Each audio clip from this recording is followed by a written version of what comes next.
How many of you have a teenager in your household? How many of you remember being a teenager?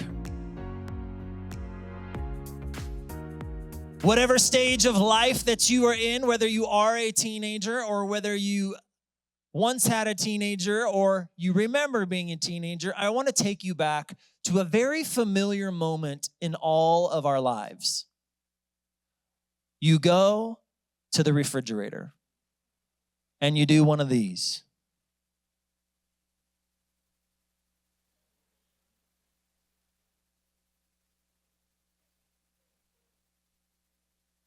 And you're looking for food, right?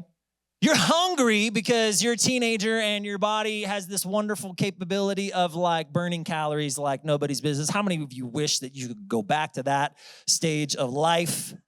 Some of us, we look at a cookie and it's like 5 pounds have been added. Like yeah. Anyways, you're back at the refrigerator and we do one of this because they're scoping it out. They are looking inside that refrigerator and they are trying to find something to eat. Now, how many of you have ever heard this? Mom, there's nothing to eat. And mom's like, what do you mean there's nothing to eat? Mom, I'm looking in the refrigerator. There's nothing to eat. And mom is like, okay, I just went to the grocery store today. We also have a pantry that also has food. There's food to eat. Mom, I don't see any food to eat. And then mom shouts out something like this. Is there bread? Oh yeah? Is there lunch meat? Yeah? Is there cheese? Yeah? You got some mayonnaise? Yeah? That makes a sandwich. You see, what we want in life is we want to be able to open up something, go in, and just get that grab and go. Just get that item that's ready to eat and ready to go and ready just to consume. But here's what happens. When you're a teenager, most teenagers don't have cooking ability. If you are, my ones in the front, if you know how to cook, work on it. It's a skill you need for life, okay? And you open up this thing and you're like, there's nothing to eat. And then mom's like, there is something to eat. There is ingredients in the pantry. There's a spice cabinet. There's food in there. Here's what happens. You have to take those ingredients, put them together, and it makes a meal. That's how you make something to eat. CLA, as we've started 2025, we're starting our vision series for 2025. Sometimes, as a pastor, I open the refrigerator of our church and I just see stuff, but I'm like, where's the meal? What God has been speaking to me about is, no, all the ingredients are right here. All the ingredients are right here. But you just got to put them together. You just got to find the right spot. A little bit of this, a little bit of that. Bring this person, bring that person, bring this person with that. And together, we are going to create an incredible meal for the Tehachapi community. I believe that 2025 is going to be a banner year for us. But it starts right here. It's about bringing all the ingredients together. We're going to be in 2 Kings chapter 4, starting verse 1. One day, the widow of a member of the group of prophets came to Elisha and cried, "My husband who served you is dead. And you know how he feared the Lord. But now a creditor has come threatening to take my 2 sons as slaves." So let's back up. Let's set this story up. Elisha, which would be one of the major prophets in the Old Testament. This is a name that if you've been in the church world at all, you probably have heard the name Elijah and Elisha. Elisha, he had people that were prophets like with him, that they went and they served the community, all that type of stuff. Well, one of those prophets that served under Elisha, he had at some point taken a loan. He had gone to somebody, taken a loan. I don't know if it was for material to build his house. I don't know, but he had the ability to work. He had the ability to pay it off. And so he had taken out this loan. And then the unthinkable happens. He dies. The Bible doesn't tell us how he dies, but he has died. So now his wife is left with this giant loan that she has to figure out how to pay off. And she has no source of income. And so these creditors have now come to her door, and she tells them the story. Hey, but my husband just died. We don't have any money. And maybe they were a little bit compassionate. They're like, hey, we'll give you a week or two, but we're going to be back. But hey, we need our money. They come back a week or two later, and they're like, hey, we're here for the money. I don't have a job. I don't have a source of income. Well, then we're going to take your kids. And they're going to be our servants until we can pay this back. So now this woman, she goes to Elisha and she comes to him and she's pleading with him. Hey, my husband served faithfully with you, but now he has died and these creditors are here and I don't have a way to pay any of this off. And they're saying they're going to take my kids. Verse 2. What can I do to help you? Elisha asked. Tell me, what do you have in the house? 2 questions here. What can I do to help you? When's the last time you asked somebody that question? What can I do to help you? Teenagers up in the front, I'm going to give you a life lesson right here. If you want to earn some points with your parents, ask them this question. What can I do to help you? Now, in the beginning, this may be shocking to your family. And they may just say something like, well, clean your room. Oh man, it would be great if you could help your little brother or sister get ready or brush their teeth or read them a story. It would be great if you could take the trash out without me asking. Or pick up the dog doo-doo without me asking. That is in our household, amen. So teenagers in the front, if you want to earn some points with your family, ask them, what can I do to help? For everybody else in the room, when's the last time at your job that you asked a coworker, what can I do to help you? When's the last time you asked a manager, what can I do to help you? At your church, when is the last time that you asked somebody, what can I do to help you? Perhaps there's a need in the house. Perhaps there's something right here that you could be the answer to somebody else's prayer. What can I do to help you? The second question says, tell me, what do you have in the house? Now, when I read this scripture this week, when I was preparing for this, I just got hit, oh, what do we have in the house? What gifting do you have? What resources do you have? What ability do you have? What skill sets do you have? What creativity do you have? What can you bring to the table? What is in your house that you can provide? What can you bring in? Now, here's what happens for a lot of us. We minimize things that God gave us. And the things that have value, we don't think they have any value. I put that on the shelf, way back in there, behind something. Or I put it in the cabinet, and it's a gifting that the Lord has given you. I put it away. Or maybe you just, whatever it is, you don't think it has any value. Well, how could I give that to the Lord? What does that mean? How would God use that? Can I just tell you? Put it in God's hands. Put it in, you're like, well, I like to bake, I like to this, I like to that. God can use that. Do you know how many people would love to get fresh baked goods? And maybe they're going through a really hard time in life. and somebody showing up with a fresh baked pie or some cookies or brownie, like, man.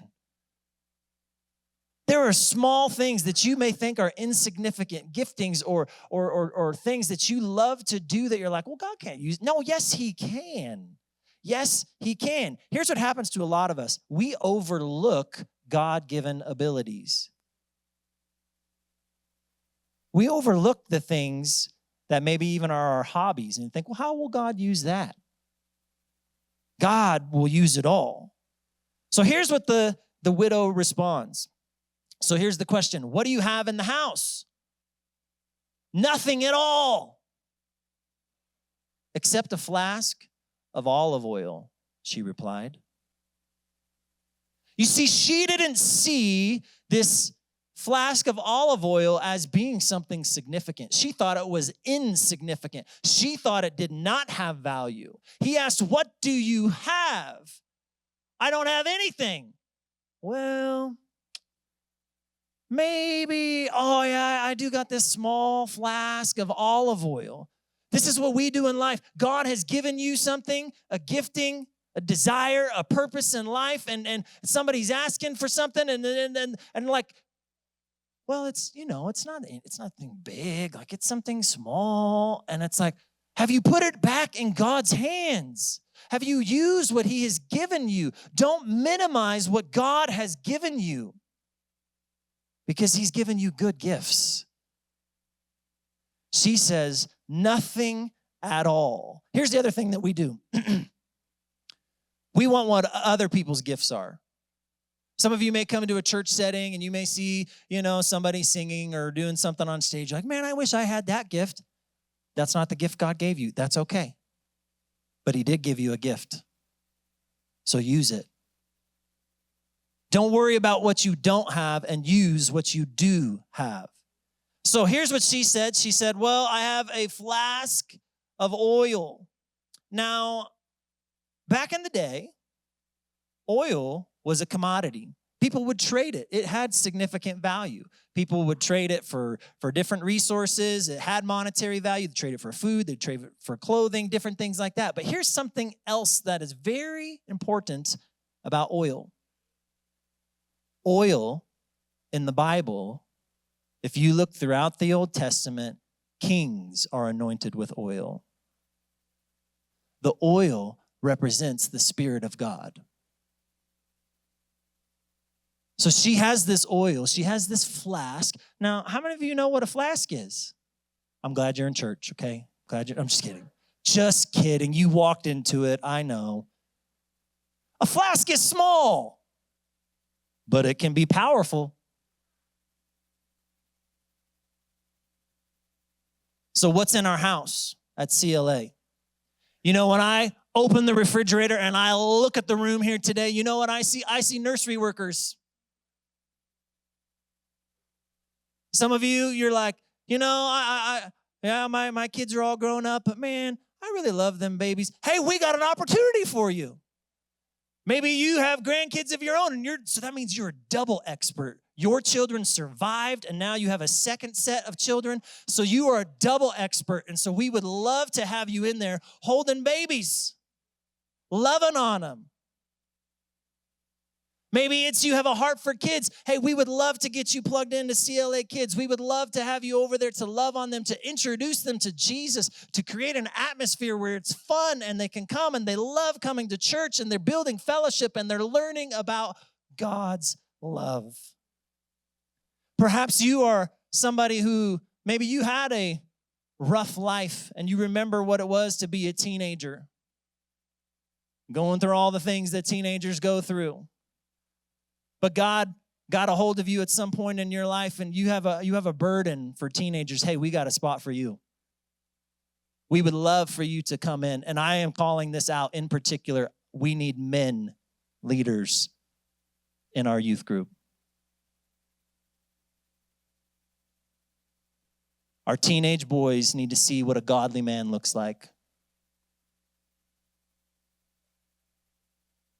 You are the ingredients. And you're like, I don't even like teenagers. Great, we have another opportunity for you. You can be the security team, which is a need in itself, all right? You got 70 plus teenagers coming. We need some beefy looking dudes around, all right? You can put the hurt on them. I look around here and you know what I see? I see life group leaders. People that you have a home, you have a space that could be used to make an impact in Tehachapi. That you have a heart for community. Life group leaders. Bring people together. Create a spot where people know that they're safe, know that they're loved, know that they can come and share and be known and know others. That's what a life group is about. When I open the doors of CLA, I see life group leaders. When I look in the house, I see people who know or maybe don't know, but are willing to learn how to do sound, how to do our computer, our lights, or people who maybe have a gifting that they've just been sitting on. Maybe it's in worship, maybe it's singing, maybe it's the bass, maybe it's the drums. What's in the house? The answers are in the house. Maybe it's somebody who just has some giftings in, like they know how to build things, they know how to do this, they know how to do that. Hey, we have a maintenance team that we would love to get you a part of. Because this place is aging, and there are a lot of things that need some, extra love here and there. And we would love to know, hey, oh yeah, I know how to do carpentry. Yeah, I know how to do electrical. I know how to do plumbing. Great. We would love to know who you are so we could come to you. And here's for the young people, and maybe not so young people, maybe middle-aged and down. If you have a gifting in social media, if you have a gifting with photography or video, we have an opportunity for you. And I know middle-aged and up, we often go like, social media, like it's not that important. And can I just tell you that all the statistics say that most people, when they are looking for a church, whether they are a believer or not, they look you up first online. They're looking you up on social media. They're looking you up on YouTube, different things. And so we want to make sure that we are representing the best that we possibly can. One of the things that's on my heart for 2025 is that we would have a better impact on our social media so people can find us and hopefully we can introduce them to Jesus. So if you have a gifting in that area, we would love for you to make yourself known because we would love to utilize that. Now, going back to this oil, I have nothing except a small flask of oil. Don't minimize your oil. What seems small to you in the hands of God can be a miracle. Verse 3. Elisha responds and he says, hey, borrow as many empty jars as you can from your friends and neighbors. So he tells them, hey, go to your neighbors, ask them, hey, do you have any empty jars? Yeah. Can I have it? Can I borrow it? Yeah. Here you go. Make sure you bring it back. And then he goes and gets all these. Now, here's what's so interesting about this. Elisha asked for empty jars. It was the emptiness that was important because when there's something empty, it means somebody is willing to be the vessel. There may not be something inside of it yet, but they're willing to be poured into. Some of us just need to say, the Lord, I'm here. I will empty myself. I will be this vessel for you to pour into and use however you want to use, God. Can we empty ourselves? Can we make ourselves available for God to use? Something that has entered into church around the world, but in particular, the Western church, is a consumer mindset. I go to church to get something. I go to church, it's a grab and go opportunity. I don't like that style of music. I wish the pastor looked more like this, or, I wish he had a bigger voice, or wish he was more funny, or, I wish the youth, it's just, hey, we take. We are to have a contributor mindset. Look what God has done in my life. What can I give back? Now listen, if you're new with us, this is not how I would talk every single week, all right? Come back on a different week too, all right? But let's not just be takers. Let's give. Let's give of ourselves. Let's give of our time. Let's give of our talents. Let's give of our treasures. Let's make the biggest impact that we can in Tehachapi and around the world. But we have to shift our mind from being a consumer to being a contributor. You know, there's an old saying, but it's still true. We are not saved to sit. We are saved to serve. Now, listen, if you're new with us and like, hey, you're just checking us out, listen, I don't have any expectations of you. Keep coming. Make sure you want this place to be your home. But there's going to come a time and a place. Hey, jump on board. Jump on board. What ingredients do you bring to the table? Oh, yeah, we've been needing some of that. Let's use that. Verse 4. Then go into your house with your sons and shut the door behind you. Pour olive oil from your flask into the jars, setting each one aside when it is filled. So Elisha says, okay, after you get all these jars, okay, go inside, shut the door, and God's about to do something incredible. Now, this shut the door part, I've thought about this. I've prayed about this. Why is this so important that the door was shut? Because sometimes you have to shut the door to block out distractions. Sometimes we have to shut the door because there are things that maybe we're a little, I don't want anybody to see this. I don't want anybody to see that I do this or that. Sometimes as a pastor, I got to shut the door. Because there are a lot of people that think, oh yeah, CLA should do this. CLA should do that. Oh, you should be more funny. Oh, you should do this, or our worship should be more like this. And oh, you should do this. And it's like, all right. I appreciate your input. I'm going to shut the door. I'm going to seek the face of God. He's the one that I answer to. And so I understand this may not be the place for everybody, and that's okay. That's okay. But we're going to be a church of contributors. We're going to be a church that gives of themselves and reaches this community in a powerful way. That's who we are going to be. Our mission as a church is to love God, to love people, and to love people to God. And I know that sounds simple. It is not easy. And it's going to take every single one of us to make it happen. To love people to God. So why else shut the door? Here's something that's very, very, very, very important.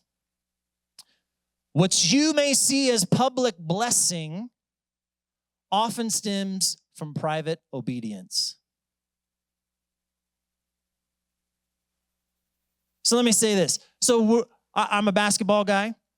I watch an NBA athlete. I watch them and they're like jumping through the air, and it's like they're defying gravity, and they're doing these amazing contortionist, all kinds of stuff that I could only dream about. They make it look easy, and I just see that. I don't see the 20 years of hard work, of going to camps, of every day after school, putting in hours of work, figuring out what their weaknesses are, working on those areas, developing skills over and over. You see, before they got to the public blessing, they were in private obedience. They worked on it in private. You see, a lot of times what people see on the outside, they go, oh, I want that. You don't want to work for it, though.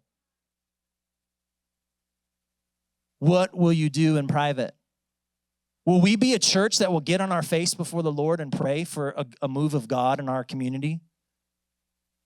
It starts in private.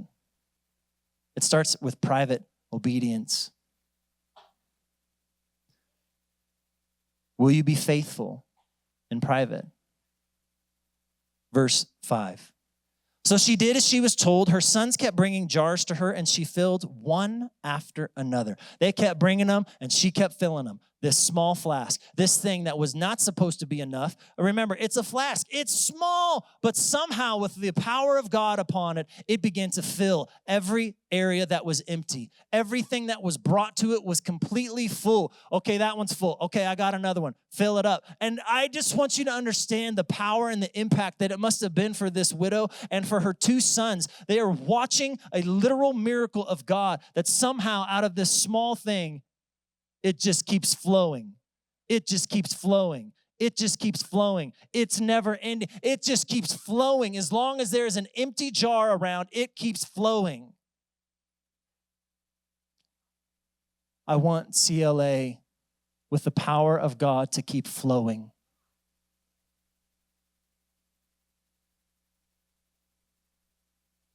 We need to pour into every single area that we can. And I want you to know that as we do that, he keeps flowing. He keeps giving more.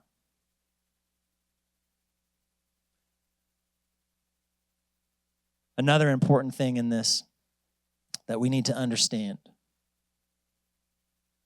This story is very strange.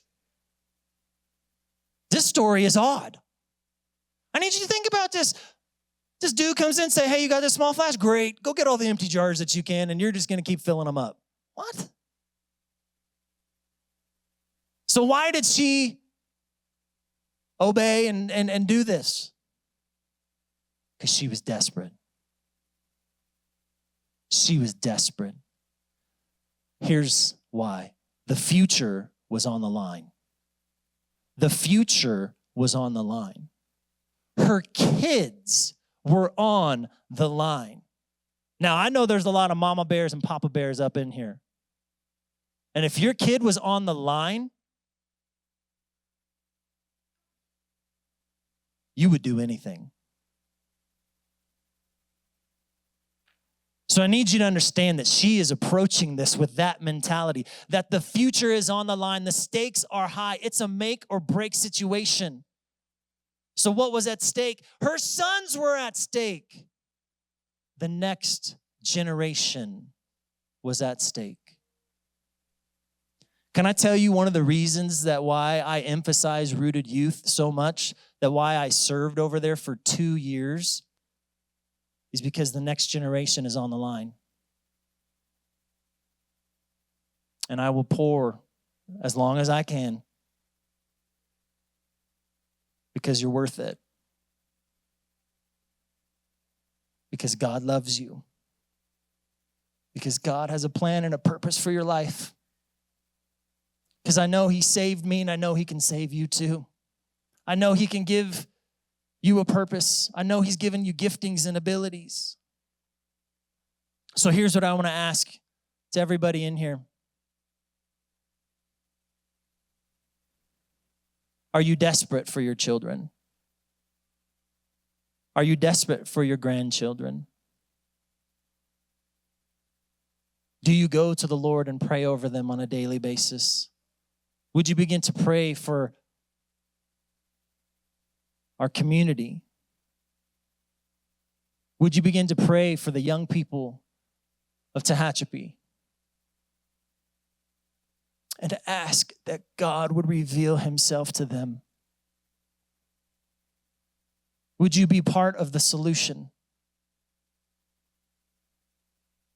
I told you several weeks ago at our annual business meeting, one of the areas that the Lord put on my heart for this year, for 2025, was for our schools.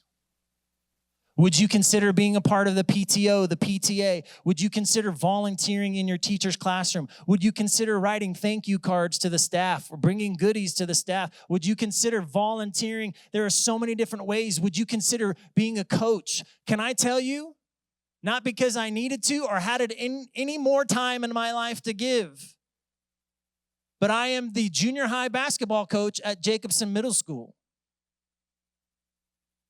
for 2 teams. Not because I got all the time in the world, but for my son, for your son, to make an impact, to show them what a godly man looks like, to show them that it's more than just a game, that we can learn how to be a team, that we can learn how to have integrity, that we can learn how to be men of character and find those moments to tell them about who Jesus is. Now listen, I got to show them Jesus. I'm not allowed to tell them about Jesus. But would you consider doing that? How can you make a difference? Our church is a place for all generations, not just the next generation. It's a place for all generations because all generations have value, have worth. And all those generations bring different ingredients to the table. And we can make a powerful meal together. Are you desperate for the people in Tehachapi? What's at stake for you? Are you desperate for your coworker, for their marriage? Are you desperate for your boss to find Jesus because they really need it? Are you desperate for your spouse? Are you desperate to call on a move of God to come into our community? Are you desperate for the kid down the street who doesn't have a father? Would you make room for it in your life? Would you find something else to pour into? Verse 7, when she told the man of God what had happened, he said to her, now sell the olive oil and pay your debts, and you and your sons can live on whatever is left over. There was more than enough. I believe right here, right in this building today, there's more than enough to reach our community. There's more than enough, but it's going to take all of us. So I'm going to give you a few things that I think that we need to focus on. And over the next few weeks, I'll unpack more of this. We need to be praying. We as a community, we are in a season of prayer and fasting. If you have not yet joined in, we would love for you to do it. We would love for you to do it. Begin praying for breakthrough in your life. Begin praying for breakthrough in our schools, breakthrough in our community. Would you pray?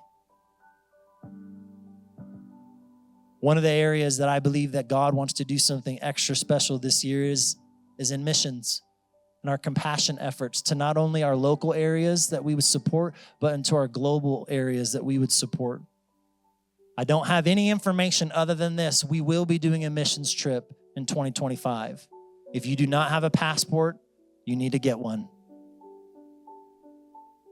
If you've never been on a missions trip, now's your chance. Now's your time. And something else I want to talk about today before I wrap up.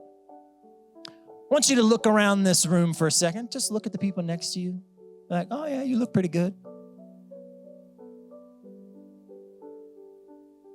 Our church, this coming September 13th is the actual day. But on the 14th, which is a Sunday, we as a community will be celebrating 75 years of existence. Now,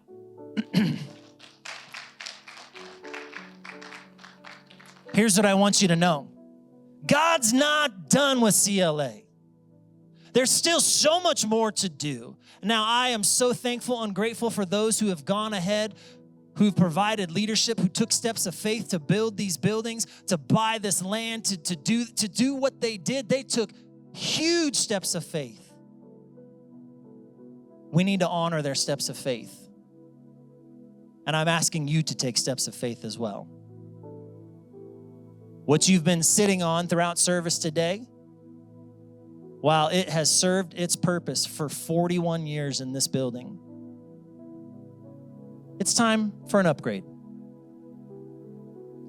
And we will be purchasing chairs this year. And here's what I'm going to tell you. It's going to take every single one of us.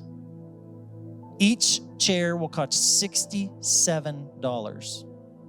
Okay? We need to buy 300 chairs. If you're a math whiz, that's about 20 grand. What you've been standing on in this room today, if you look down at it, it is the most lovely, not lovely, color orange you have ever seen. The hand of God has been upon this carpet that it has lasted 41 years. But it's time to take care of the house. It's time to improve. We need to change up our flooring in here. So how much is that going to cost? We're still figuring that out, but I'm just going to let you know it's in the ballpark of 20 to 25 grand.